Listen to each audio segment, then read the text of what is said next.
الحمد للہ رب العالمین والصلاة والسلام علی اشرف الانبیاء والمرسلین وعلی آلہ وصحبہ ومن تبعہم بإحسان الی یوم الدین، اما بعد۔ اللہ تعالیٰ کا فضل و کرم ہے کہ سیرت کے اسباق میں سے آج بہت ہی اہم سبق ہمارے ساتھ ہے۔ وہ بات ہے ہجرت کے 6ویں سال کی صلح حدیبیہ کی بات ہے۔ صلح حدیبیہ جب اسلام اور مسلمانوں کے لیے بہت سارے علاقوں میں شان و شوکت بڑھ گئی، اب کوئی خاص دشمن مسلمانوں کے نہیں رہے، اللہ تعالیٰ نے سب پر فتح مندی دے دی، تو ہم نے سنا کہ مسلسل 6 برس تک مسلمانوں کے لیے کعبے کے دروازے بند تھے۔ کعبہ جہاں عبادت مسلمان کرتے ہیں، مسلمانوں کا حق ہے کہ وہ کعبہ مقدسہ کی عبادت کریں۔ مسلمانوں پر کعبہ مقدسہ کے دروازے کتنے سال تک بند تھے؟ 6 سال تک۔ اب آہستہ آہستہ مکے کے لوگوں نے بھی تسلیم کرنا شروع کر دیا کہ اب مسلمانوں کو بھی حق ہے، حالانکہ انہی کو حق ہے، کسی اور کو حق نہیں ہے کہ وہ کعبۃ اللہ کی زیارت کریں۔ تو اللہ کے نبی صلی اللہ علیہ وسلم نے ایک خواب دیکھا۔ انبیاء کے خواب سچے ہوتے ہیں۔ اللہ کے نبی صلی اللہ علیہ وسلم نے خواب دیکھا کہ آپ صلی اللہ علیہ وسلم مسجد حرام میں کعبۃ اللہ میں داخل ہوئے ہیں، اور کعبۃ اللہ کی چابی آپ صلی اللہ علیہ وسلم نے ہاتھ میں لی ہے، اور صحابہ سمیت اللہ کے نبی صلی اللہ علیہ وسلم بیت اللہ کا طواف اور عمرہ کر رہے ہیں۔ اور کہتے ہیں کہ اللہ کے نبی صلی اللہ علیہ وسلم نے سارے صحابہ کو بتلایا اور کہا کہ ہو سکتا ہے اس سال ہم کو مکے میں داخلہ نصیب ہو، کعبۃ اللہ ہم جائیں۔ تو اللہ کے نبی صلی اللہ علیہ وسلم نے بتلایا کہ سارے عمرے کی تیاری کریں۔ بس اتنا کہنا تھا کہ آس پاس کے جتنے مسلمان تھے سب لوگ سفر کی تیاری شروع کر لیے، اس لیے کہ بڑی سعادت تھی کہ اللہ کے نبی صلی اللہ علیہ وسلم کے ساتھ عمرہ کریں۔ تو اللہ کے نبی صلی اللہ علیہ وسلم اپنی اونٹنی، کیا نام تھا؟ قصوہ یا قصوہ، تو اس اونٹنی پر سوار ہو کر اللہ کے نبی صلی اللہ علیہ وسلم نکلے، اور آپ کی بیویوں میں سے امہات المؤمنین میں سے کون سی بیوی آپ کے ساتھ تھی؟ اکرم بھائی بولے۔ نہیں، ام سلمہ رضی اللہ تعالیٰ عنہ آپ سے بولے، نہیں ادھر ادھر سے وہی آئی، وہی کا سلسلہ تو بند ہو گیا ہے، اب تو کسی پر وہی آنے والی نہیں۔ تو ام المؤمنین ام سلمہ رضی اللہ تعالی عنہا بھی تھی، اور کتنے سو صحابہ تھے آپ کے ساتھ اس سفر میں؟ 1400 صحابہ لگ بھگ اللہ کے نبی صلی اللہ علیہ وسلم کے ساتھ ہیں۔ مکے کی جانب نکلے ہیں تو ذوالحلیفہ جہاں بیر علی اب نیا مقام ہے، وہاں جب پہنچے تو اللہ کے نبی صلی اللہ علیہ وسلم نے عمرے کا احرام باندھا۔ وہاں سے اللہ کے نبی صلی اللہ علیہ وسلم نے احرام باندھا، اور جو جانور آپ کے ساتھ تھے اللہ کعبۃ اللہ پر نذرانے کے کا جہاں حج اور عمرے میں جہاں یہ کیے جاتے ہیں، عمرے میں ہدی کی جاتی ہے، تو ان جانوروں کو بھی ساتھ لیا تھا اللہ کے نبی صلی اللہ علیہ وسلم نے۔ تو اللہ کے نبی صلی اللہ علیہ وسلم ایک سارے کام ایک طرف کر رہے تھے، تو دوسری طرف جو رکاوٹیں اس راستے میں آئیں گی اس رکاوٹوں کو بھی جاننا چاہتے تھے۔ تو اللہ کے نبی صلی اللہ علیہ وسلم نے جاسوس چھوڑے۔ جاسوس کسے کہتے ہیں؟ جو مخبری کرتے ہیں، اس پہ جو یہ انفارمیشن دیتے ہیں کہ کیا کچھ ہو رہا ہے۔ تو انہوں نے بتایا کہ ایک جاسوس نے آ کر بتایا کہ کعب بن لوئی قبیلے کو اس حالت میں چھوڑ کر آ رہا ہوں کہ وہ آپ سے مقابلہ کرنے کے لیے آس پاس کے احابیش کو، قبیلے والوں کو، جو بھی بدو ہیں سارے لوگوں کو جمع کر رہے ہیں۔ یہ بات انہوں نے کہی۔ تو اب اللہ کے نبی صلی اللہ علیہ وسلم اب کرے تو کیا کریں؟ کیا ان لوگوں کو ختم کر کے آگے بڑھیں؟ کیسے کریں؟ تو بیت اللہ سے مسلمانوں کو روکنے کی کوشش آپ اچھی طرح سمجھ سکتے ہیں کہ 6 سال بعد جہاں کے کعبۃ اللہ کو دیکھنے کی تڑپ ہے، مکے کی گلیوں میں جانے کی تڑپ صحابہ کرام کو ہے، کعبہ مقدسہ کا طواف کرنے کی حسرت دل میں ہے، 6 سال بعد یہ لے کر صحابہ بڑھ رہے ہیں، ادھر مکے کے قریش آپ کو روکنے کے لیے کوشش میں لگے ہیں، کیسا رہے گا؟ ایک طرف یہ جذبے کے ساتھ یہ لوگ آگے بڑھ رہے ہیں، وہ لوگ اس جذبے کے ساتھ روکنے کی کوشش کر رہے ہیں۔ تو مکے کے لوگوں نے مکے کے مشرکین نے مجلس شورا بٹھائی۔ دیکھیے شورا کہاں کا ہوتا ہے کہ اس شورا میں یہ طے ہوا کہ جیسے بھی ہو مسلمانوں کو کعبۃ اللہ سے دور رکھا جائے۔ کیا کہا انہوں نے؟ کسی بھی قیمت میں مسلمانوں کو کعبۃ اللہ میں کیا ہے، داخل ہونے کی اجازت نہیں دیں گے۔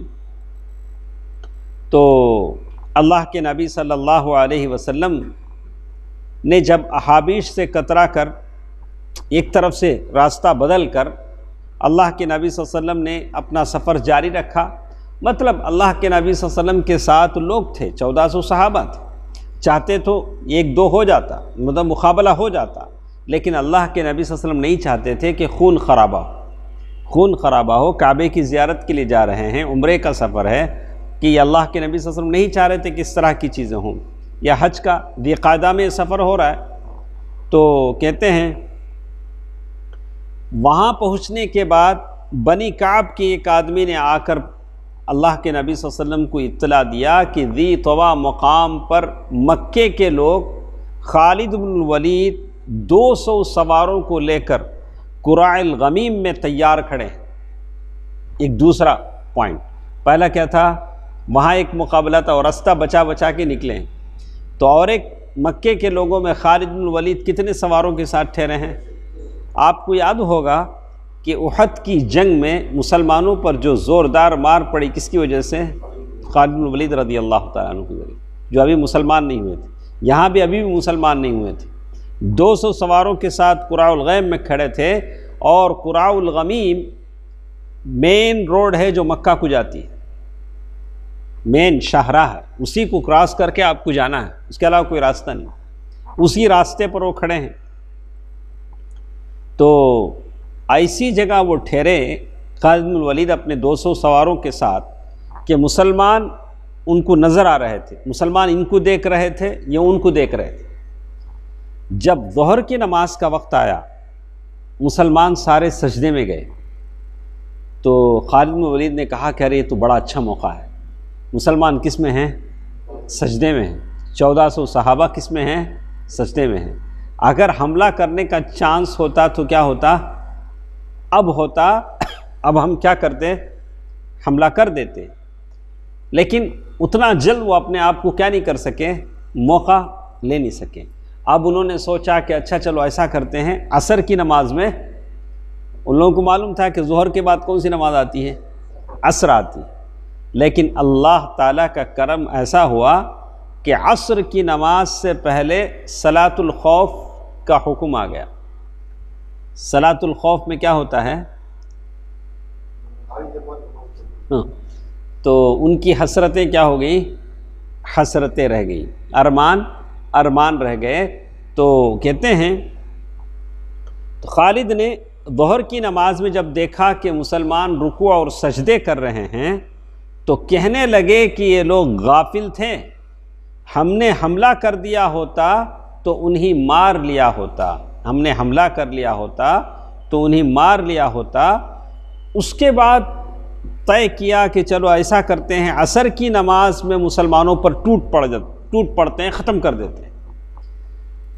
لیکن اللہ تعالیٰ نے اسی دوران صلاۃ خوف، حالت جنگ کی مخصوص نماز کا حکم نازل کر دیا، اور خالد بن الولید رضی اللہ تعالیٰ عنہ سے وہ موقع بھی چلا گیا۔ اب اللہ کے نبی صلی اللہ علیہ وسلم نہیں چاہتے تھے کہ خالد بن الولید رضی اللہ تعالیٰ عنہ کے ساتھ جنگ ہو اور خون ریزی ہو، تو اللہ کے نبی صلی اللہ علیہ وسلم نے قراء الغمیم کا جو مین ہائی وے تھا اس کو چھوڑ کر دوسری طرف پہاڑی چٹانوں کی طرف سے راستہ بدل لیا۔ تو اللہ کے نبی صلی اللہ علیہ وسلم کے ساتھ اتنے لوگ تھے، اتنا ان کی فراست تھی، راستے جانتے تھے، راستہ بدل لیے۔ دوسرا ایسا راستہ اللہ کے نبی صلی اللہ علیہ وسلم نے اختیار کیا جو بڑا پیچیدہ تھا، پہاڑوں کی گھاٹیوں کے درمیان سے گزرتا تھا۔ آج جب آپ مکے سے مدینہ جائیں گے تو آپ وہی پہاڑیاں دیکھتے ہیں جہاں سے ہو کر اللہ کے نبی صلی اللہ علیہ وسلم گزرے ہیں، گرچہ کہ بہت اچھے راستے بن گئے ہیں، لیکن وہ پہاڑیاں جب دیکھتے ہیں تو یاد آ جاتا ہے کہ یہی پرخار اور یہی پرپیچ راستے تھے جس میں نبی رحمت صلی اللہ علیہ وسلم کیا کیے تھے، گزرے تھے صلی اللہ علیہ وسلم۔ تو اللہ کے نبی صلی اللہ علیہ وسلم ثنیۃ المرار سے حدیبیہ ایک جگہ کا نام ہے جہاں ڈھلان میں پڑتا ہے، تو وہاں سے اللہ کے نبی صلی اللہ علیہ وسلم وہاں سے گزرتے ہوئے حدیبیہ کے مقام پر اترے۔ تو اس راستے کو اختیار کرنے کا فائدہ یہ ہوا کہ قراء الغمیم کا وہ مرکزی راستہ جو تنعیم سے گزر کر حرم تک جاتا تھا، جس پر خالد بن ولید رضی اللہ تعالی عنہ اپنے 200 لوگوں کے ساتھ بیٹھے ہوئے تھے، وہ بائیں جانب چھوڑ گیا، اور خالد بن ولید رضی اللہ تعالی عنہ نے دیکھا کہ دھول اڑ رہی ہے، تو وہ سمجھ گئے کہ مسلمان راستہ بدل لیے۔ وہاں کوئی توربین تو تھا نہیں، کوئی وائرلیس سسٹم بھی نہیں تھا، کیسے پہچانتے تھے؟ زمین سے کان لگا کر آواز سنتے تھے، یا گرد و غبار اڑتی تھی، اسے دیکھ کر اندازہ لگاتے تھے کہ اب یہ لوگ راستہ بدل لیے۔ اب جب محسوس ہوا کہ مسلمانوں نے راستہ بدل لیا ہے تو انہوں نے گھوڑے کو ایڑ لگائی، اب گھوڑے پر بیٹھ کر بڑے فاش سے دوڑنے لگے تاکہ مکے کے لوگوں کو آگاہ کریں کہ اللہ کے نبی صلی اللہ علیہ وسلم راستہ بدل کر مکے کی طرف آ رہے ہیں۔ رسول اللہ صلی اللہ علیہ وسلم اپنا سفر جاری رکھے ہوئے ہیں، اور ثنیۃ المرار وہ ایک راستہ تھا، وہاں جب پہنچے تو اللہ کے نبی صلی اللہ علیہ وسلم کی اونٹنی بیٹھ گئی۔ کیا نام تھا اونٹنی کا؟ قصوہ یا قصوہ؟ قصوہ۔ تو اونٹنی کیا ہو گئی؟ بیٹھ گئی۔ اور کبھی جانور کیا ہوتا ہے؟ بیٹھ جاتا، اسے منانا پڑتا، اٹھانا پڑتا، کبھی اٹھتا نہیں ہے، اپنی مرضی سے اٹھتا ہے، یہ بات آپ کو اچھی طرح معلوم ہے کیا ثنا بھائی؟ تو اونٹنی بیٹھ گئی، اسے اٹھانے کی کوشش کر رہے ہیں لیکن اٹھتی نہیں ہے۔ تو صحابہ اکرام نے کہا کہ قصوہ اڑ گئی ہے۔ کیا بولے؟ بچے اڑ جاتے نہیں، مجھے وہ خریدے تو میں آتا ہوں، وہ چاکلیٹ دلا میں آتا نہیں تو نہیں آتا، بچے بیٹھ جاتے۔ کہا تو جانور وہ اللہ کے نبی صلی اللہ علیہ وسلم کی اونٹنی تھی، کہا کہ وہ لوگوں نے کہا کہ قصوہ اڑ گئی ہے، جانور اڑ گیا، تو اللہ کے نبی سے فرمایا کہ نہیں، قصوہ نہ اڑی ہے نہ اس کی عادت ہے۔ کیا بولے اللہ کے نبی صلی اللہ علیہ وسلم؟ قصوہ، آپ نے فرمایا قصوہ اڑی نہیں اور نہ اس کی یہ عادت ہے، بلکہ اسے اس ہستی نے روکا ہے جس نے ہاتھی کو روک دیا تھا۔ اللہ تعالیٰ نے قصوہ کو کیا کر دیا ہے؟ روک دیا تھا، جس نے ہاتھی کو روک دیا تھا۔ کس کا ہاتھی؟ ابرہہ کا ہاتھی، اصحاب الفیل۔ الم تر کیف فعل ربک باصحاب الفیل، تو اصحاب الفیل اس کو جو روک دیا تھا۔ پھر آپ صلی اللہ علیہ وسلم نے فرمایا اس ذات کی قسم جس کے ہاتھ میں میری جان ہے، یہ لوگ کسی بھی ایسے معاملے کا مطالبہ نہیں کریں گے جس میں اللہ کی حرمتوں کی تعظیم کر رہے ہوں، لیکن میں اسے ضرور تسلیم کروں گا۔ اگر مکے والے کوئی کنڈیشن رکھنا چاہیں میں ماننے کو تیار ہوں، میں ماننے کو تیار ہوں۔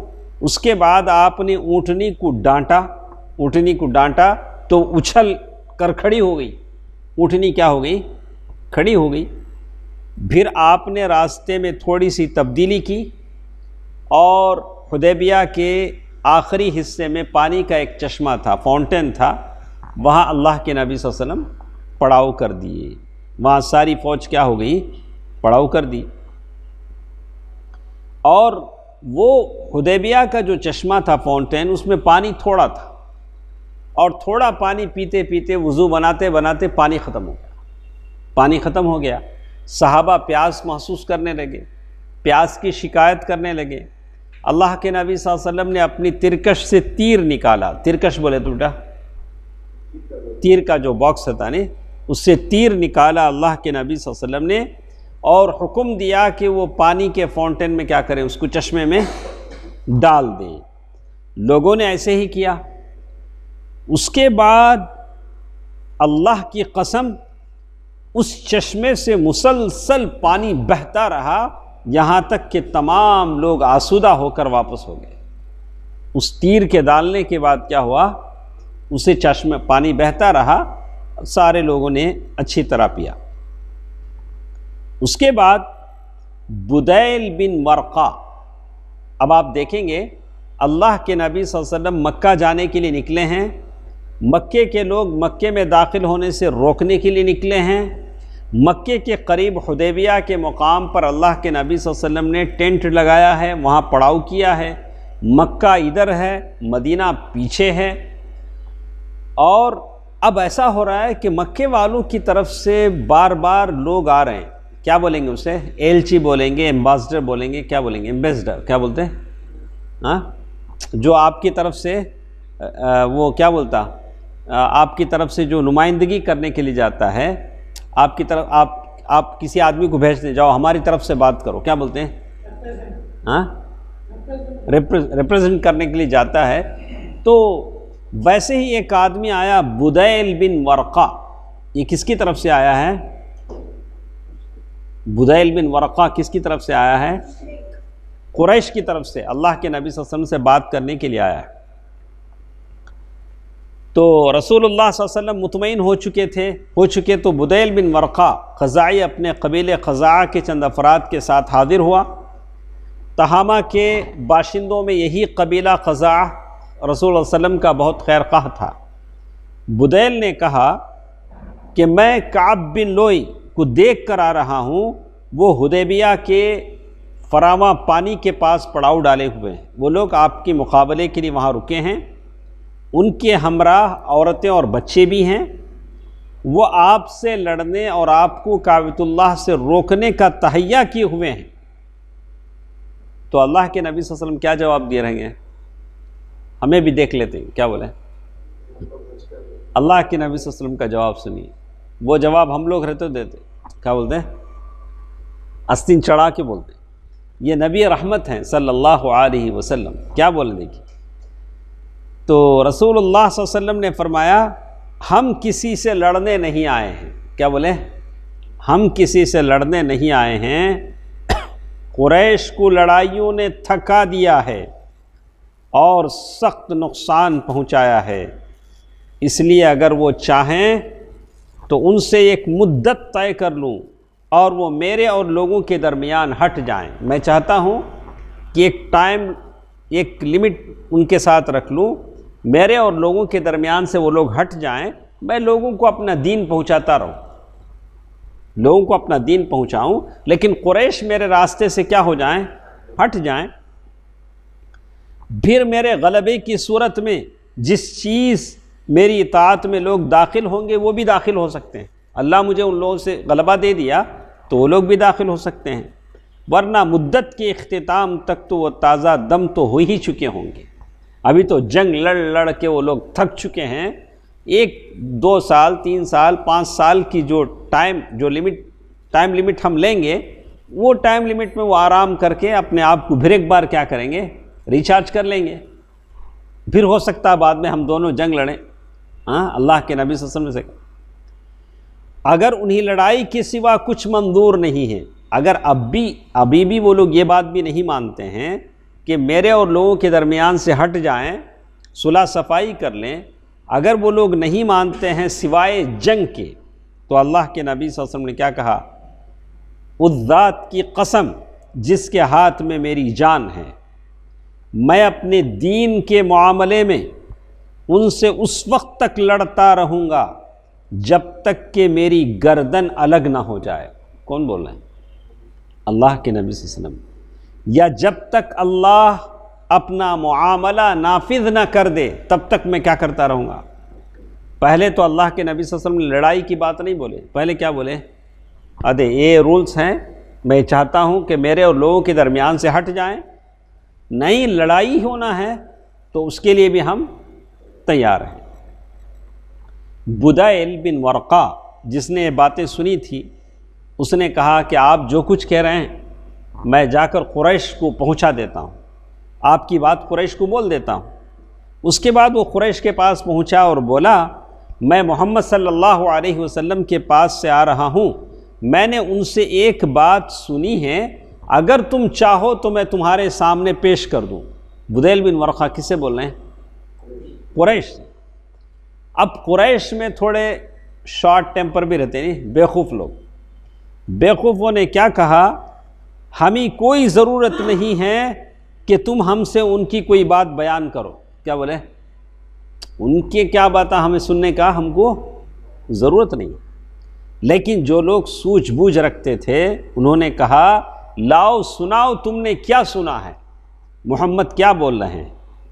بدیل بن ورقہ نے کہا میں نے انہیں یہ بات اور یہ کہتے سنا۔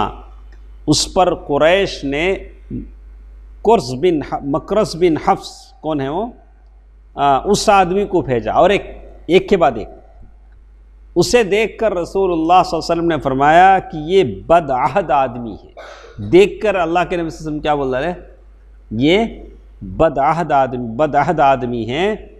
چنانچہ اس نے آپ کے پاس آ کر گفتگو کی تو آپ نے اس سے وہی بات کہی جو بدیل اور اس کے رفقا سے کہی تھی۔ پھر اس نے جا کر دوبارہ قریش کو وہی بات سنایا۔ کتنے لوگ آ کے چلے گئے اب تک؟ 2 آدمی۔ تیسرا آدمی آ رہا دیکھ، قریش کے ایلچی، اس کے بعد حلیس بن علقمہ۔ کون؟ حلیس بن علقمہ نامی بنو کنانہ کے قبیلے کا ایک آدمی، وہ آیا۔ اس نے کہا کہ مجھے ان کے پاس جانے دو۔ ذرا اچھا سنیے، اللہ کے نبی صلی اللہ علیہ وسلم کا اسلوب دیکھیے کیسا ہے۔ جب حلیس بن علقمہ آنے لگا تو صحابہ اکرام نے کہا اللہ کے نبی، بنو کنانہ کا آدمی حلیس بن علقمہ آ رہا ہے، قریش کی طرف سے ریپریزنٹیو بن کر آ رہا ہے، تو یہ فلاں شخص ہے، نمائندہ بن کر آ رہا ہے۔ تو اللہ کے نبی صلی اللہ علیہ وسلم فرمایا کہ یہ ایسی قوم سے تعلق رکھتا ہے جو ہدی کے جانوروں کا احترام کرتے ہیں۔ عمرہ اور حج کے جو جانور جاتے ہیں اس کا کیا کرتے ہیں؟ احترام کرتے ہیں۔ تم لوگ ایسا کرو، ہمارے ساتھ جتنے جانور ہیں سب کو کیا کرو، اٹھا کے ٹھہرا دو، اس کے سامنے ٹھہرا دو۔ یہ اسلوب ہے۔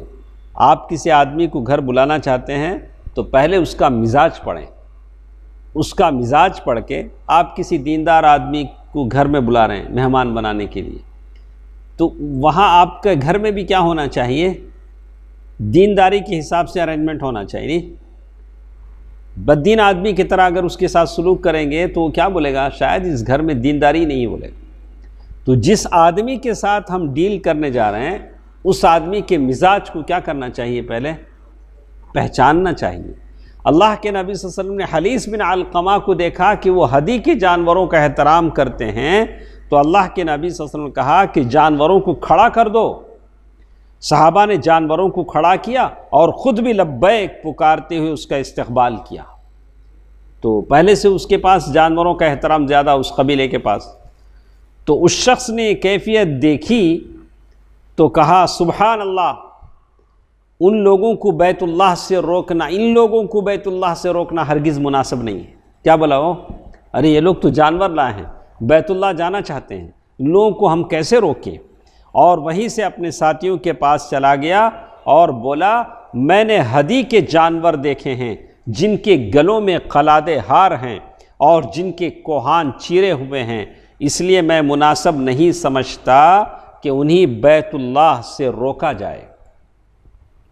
اس پر قریش اور اس شخص میں کچھ ایسی باتیں ہوئی کہ وہ تاؤ میں آ گیا۔ قریش اسے کب ماننا؟ قریش کیا چاہ رہے تھے؟ کچھ دوسرا بولے تو قریش مان لیتے تھے، نہیں ان کو روکنا بولے۔ اب یہ حق بولنے والا تھا، وہاں صحیح بولا لیکن وہ ماننے کو تیار نہیں۔ اب یہ آخری آدمی ہے سہیل، دیکھیے کیسا آتے ہیں۔ یہ عروہ بن مسعود، کیا ہے ان کا نام؟ عروہ بن مسعود الثقفی، ان کا نام کیا ہے؟ عروہ بن مسعود الثقفی۔ تو اس نے آ کر کہا کہ ارے محمد صلی اللہ علیہ وسلم اچھی بات بول رہے ہیں، تجویز اچھی ہے، مان لو نا۔ اچھا ایسا کرو، تم ان کی بات نہیں مانتے حلیس بن علقمہ کی، تو مجھے بھیجو، میں جانا چاہتا ہوں۔ تو وہ آئے تو کہتے ہیں جاؤ، چنانچہ وہ حاضر ہوئے تو اللہ کے نبی صلی اللہ علیہ وسلم نے ان سے بھی وہی بات کہی جو بدیل بن ورقہ سے کہی۔ تو اس پر عروہ بن مسعود الثقفی نے کہا، اے محمد صلی اللہ علیہ وسلم، یہ بتائیے کہ اگر آپ نے اپنی قوم کا صفایا بھی کر دیا تو کیا اپنے آپ سے پہلے کسی عرب کے متعلق سنا ہے کہ اس نے اپنی قوم کا صفایا کیا ہو؟ اگر آپ اپنی قوم ہی کو ہلاک کر دیں گے تو کیا کس سے پہلے کسی عرب نے اپنی قوم کا صفایا کیا ہے؟ تو مجھے امید ہے کہ آپ ایسا نہیں کریں گے۔ اس کے بعد عروہ بن مسعود الثقفی نے ایک بات کہی، ذرا غور سے سنیں کیا بات کہی۔ اگر دوسری صورتحال پیش آئی، اللہ کے نبی صلی اللہ علیہ وسلم سے کہہ رہا ہے کہ اگر آپ ہار گئے تو یہ آپ کے ساتھ جو لوگ ہیں نہیں، کون آپ کے ساتھ ہیں؟ اللہ کے نبی صلی اللہ علیہ وسلم کے ساتھ کون ہیں؟ صحابہ، ابو بکر، عمر، عثمان، علی، یہ سارے لوگ ہیں نہیں، ان کے تعلق سے کہا اللہ کی قسم میں ایسے چہرے، ایسے اوباش لوگوں کو دیکھ رہا ہوں جو اسی لائق ہے کہ آپ کو چھوڑ کر بھاگ جائیں گے۔ اس کے تعلق سے کہہ رہا ہے صحابہ جو آپ کے ساتھ ہیں، عروہ بن مسعود الثقفی کہہ رہا ہے کہ یہ لوگ آپ کو چھوڑ کے بھاگ جائیں گے جنگ ہوئی تو ابو بکر صدیق رضی اللہ تعالیٰ عنہ بڑا غصہ آیا۔ ابو بکر رضی اللہ تعالیٰ عنہ کیا ہوا؟ بہت غصہ آیا، اور اتنے بڑے آدمی نے ایک بات کہہ دی جو کتاب میں ہے لیکن میں بول نہیں سکتا، تو بہرحال بہت غصہ آیا۔ تو انہوں نے کہا کہ غصے کی حالت میں کہا کہ لات کی شرمگاہ، لات ان کا بت تھا نہیں، وہ کہہ دیا، ایسی بات کہہ دی تو ہم حضور کو چھوڑ کر بھاگیں گے؟ اللہ کے نبی صلی اللہ علیہ وسلم کو چھوڑ کر ہم بھاگیں گے؟ تو عروہ نے کہا کہ یہ کون ہے؟ اتنا گرم ہو گئے، یہ صاحب کون؟ عروہ بن مسعود الثقفی نے کہا یہ صاحب کون ہے؟ تو لوگوں نے کہا کہ ابو بکر ہے۔ لوگوں نے کیا بولا؟ ابو۔ کیوں ایسا پوچھنے کی ضرورت پڑتی تھی؟ لوگ پہچانے نہیں جاتے تھے، وہ لوہے کا کیپ پہنے ہوئے رہتے تھے، پہچانے نہیں جاتے تھے، تو وہ کیا بولتے، اس جنگ میں پہنتے نا، کیا بولتے بیٹا، وار میں پہنتے نہیں کیپ، تو وہ پہن کے تھے، پہچاننے میں نہیں آتے تھے۔ تو عروہ بن مسعود الثقفی نے کہا دیکھو اس ذات کی قسم جس کے ہاتھ میں میری جان ہے، اگر ایسی بات نہ ہوتی کہ تم نے مجھ پر ایک احسان کیا تھا، ابو بکر صدیق رضی اللہ تعالیٰ عنہ نے عروہ بن مسعود الثقفی پر ایک احسان کیا تھا اور میں نے اس کا بدلہ نہیں دیا، اگر بدلہ دے دیا ہوتا تو تمہاری اس بات کا جواب میں دیتا، لیکن وہ احسان میرے اوپر ہے، میں اس لیے آپ کو میں کچھ بھی نہیں کہہ سکتا۔ کسے بولے؟ عروہ بن مسعود الثقفی۔ ہاں، تو مجھے بڑا تعجب ہوتا ہے، جاہلیت کے زمانے میں بھی احسان کا بدلہ چکانا وہ لوگ ضروری سمجھتے تھے۔ آج تو ہمارے پاس آستین کے صاحب احسان فراموش اتنے ہیں، کتنا بھی احسان کرو اپنی فطرت ان کی کیا نہیں ہوں گی، نہیں بدلیں گی، ہمیشہ کبھی نہ کبھی کیا کریں گے، ڈس دیں گے۔ تو ہمارے پاس احسان کا بدلہ چکانے کا یہ نہیں۔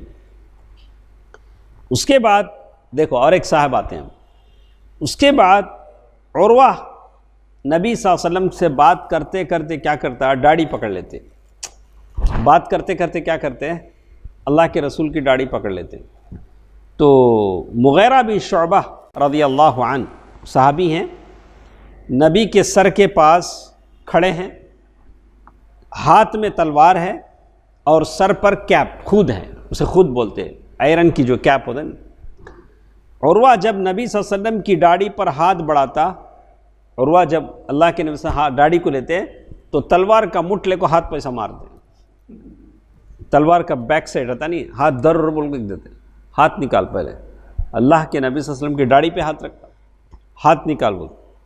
تو ابھی بھی کبھی کوئی بات کرتے کرتے کیا کرتے ہیں، داڑھی سنا بھائی ذرا کر دو نا سنا بھائی، تو وہ کیا کرتا تھا، وہ داڑھی ایسے مارتے کہتے اپنا ہاتھ نبی صلی اللہ علیہ وسلم کی داڑھی سے دور رکھ۔ ایک بار دو بار مار کھایا بیچارہ، تیسری بار بولا یہ کون ہے؟ اچھا وہ تو ابو بکر تھے، یہ صاحب کون ہے؟ تو لوگوں نے کہا کہ مغیرہ بن شعبہ ہے۔ کون ہے؟ مغیرہ۔ جیسے ہی بولا مغیرہ بن شعبہ ہیں، عروہ بن مسعود نے کہا کہ او بدحت غدار تو۔ کون بولا؟ یہ عروہ بن مسعود الثقفی بولا، رے تو بدحت غدار تو ہے، تو جو بدحدی کیا ہے اس کا بدلہ آج تک میں چکا رہا ہوں۔ بولے عروہ بن مسعود کیا بولا؟ تو جو غداری کیا، بدحدی کیا، اس کا حساب میں کیا کر رہا ہوں؟ آج تک میں چکا رہا ہوں۔ تو اصل میں کیا ہوا تھا، جاہلیت کے زمانے میں مغیرہ بن شعبہ رضی اللہ تعالی عنہ کچھ لوگوں کے ساتھ تھے، کیا کرتے تھے؟ رابری کرتے تھے۔ رابری مطلب ڈاکہ زنی، رہزن الگ ہوتے ہیں، ڈکیٹ جو ٹریولرز جو بھی ہوتے ہیں ان کو قتل کر کے مال لوٹ لیتے ہیں۔ تو وہ بیچ میں یہ بھی تھے، مغیرہ بن شعبہ رضی اللہ تعالیٰ عنہ بھی تھے۔ تو وہ 4-5 چور تھے، ان میں یہ بھی تھے، چوری کر کے سارا مال لائے، کھا پی کر مال رکھ کر ایک جگہ سو رہے تھے۔ تو مغیرہ بن شعبہ رضی اللہ تعالیٰ عنہ کیا کرے، اٹھ کے وہ چاروں کو مار دیے، مار کے مال لے کے سیدھے اللہ کے نبی صلی اللہ علیہ وسلم کے پاس آئے، آ کر بولے اللہ کے نبی صلی اللہ علیہ وسلم میں مسلمان ہونا چاہتا ہوں، ادے مال ہے۔ تو اللہ کے نبی صلی اللہ علیہ وسلم نے کہا کہ تمہارا اسلام میں قبول کر لیتا ہوں، البتہ مال سے ہم کو کوئی تعلق نہیں ہے، یہ مال چوری کا مال ہے، اس مال سے ہمارا کوئی تعلق نہیں ہے۔ وہی تو مغیرہ کچھ لوگوں کے ساتھ تھے، پھر انہوں نے قتل کر کے ان کا مال لے بھاگے تھے اور آ کر مسلمان ہو گئے تھے۔ اس پر نبی صلی اللہ علیہ وسلم نے فرمایا تھا کہ میں اسلام تو قبول کر لیتا ہوں لیکن مال سے میرا کوئی واسطہ نہیں۔ اس معاملے میں عروہ کی دوڑ دھوپ کی وجہ یہ تھی کہ حضرت مغیرہ اس کے بھتیجے تھے۔ عروہ بن مسعود کیا ہونا مغیرہ کو؟ مغیرہ بھتیجے ہونا، ہاں چچا ہونا، نہیں چاچا ہونا۔ تو وہ جو 4 آدمیوں کو قتل کیے تھے اس کا کمپنسیشن پورا یہ دے رہے تھے، اب تک خون بہا یہ دے کے یہ تکلیف اٹھا رہے تھے۔ بولا آج تک تو نے جو کام کیا اس کا میں برداشت کر رہا ہوں۔ تو یہ باتیں تھیں جو مغیرہ بن شعبہ رضی اللہ تعالی عنہ اور عروہ بن مسعود۔ اس کے بعد عروہ بن مسعود الثقفی نبی کے ساتھ صحابہ کرام کے تعلق خاطر کا مناظر دیکھنے لگے، یعنی کیسے صحابہ اللہ کے نبی صلی اللہ علیہ وسلم کے ساتھ پیش آتے ہیں۔ تو پھر اپنے لوگوں کے پاس آئے، مکے کے لوگوں کے پاس آئے، آ کر کہا، بولا اے قوم، مکے کے لوگوں سے بول رہے ہیں، اے لوگوں قسم خدا کی، قیصر و کسریٰ بڑے بڑے بادشاہ، نجاشی کا بادشاہ، میں ان بادشاہوں کے پاس جا چکا ہوں، اللہ کی قسم میں نے کسی بادشاہ کو نہیں دیکھا کہ اس کے لوگ اس کی اتنی تعظیم کرتے ہوں جتنی تعظیم محمد صلی اللہ علیہ وسلم کی ان کے اپنے لوگ کرتے ہیں۔ کیسے تعظیم کرتے ہیں؟ وہ کھنکار بھی تھوکتے تھے تو کسی نہ کسی آدمی کے ہاتھ پر پڑتا تھا اور وہ شخص اسے اپنے چہرے اور جسم پر مل لیتا تھا۔ اللہ کے نبی صلی اللہ علیہ وسلم طاہر، یعنی اللہ کے نبی صلی اللہ علیہ وسلم پاک تھے، طیب، کہتے ہیں۔ اور جب وہ کوئی حکم دیتے تھے تو اسی لیے بات کہا طبت حیا و میتا۔ ابو بکر صدیق رضی اللہ تعالیٰ نے کہا کہ آپ جب زندہ تھے تب بھی اور انتقال ہوئے تب بھی۔ تو کہتے ہیں کہ وہ شخص اسے اپنے چہرے اور جسم پر مل لیتا تھا، اور جب کوئی حکم دیتے تو بجا لانے کے لیے سب دوڑ پڑتے تھے، اور جب وضو کرتے تو معلوم ہوتا تھا کہ اس وضو کے پانی کے لیے صحابہ لڑ پڑیں گے۔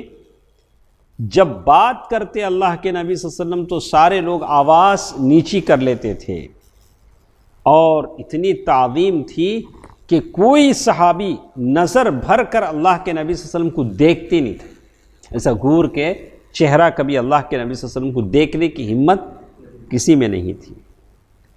تو عروہ بن مسعود الثقفی نے کہا کہ ایسا کرو، محمد صلی اللہ علیہ وسلم جو بولے اسے کیا کرو، مان لو۔ یہ بات دوسری کی۔ اس کے بعد ٹائم ہے نہیں، 5 منٹ ہے، 5 منٹ ہمارے پاس ٹائم ہے۔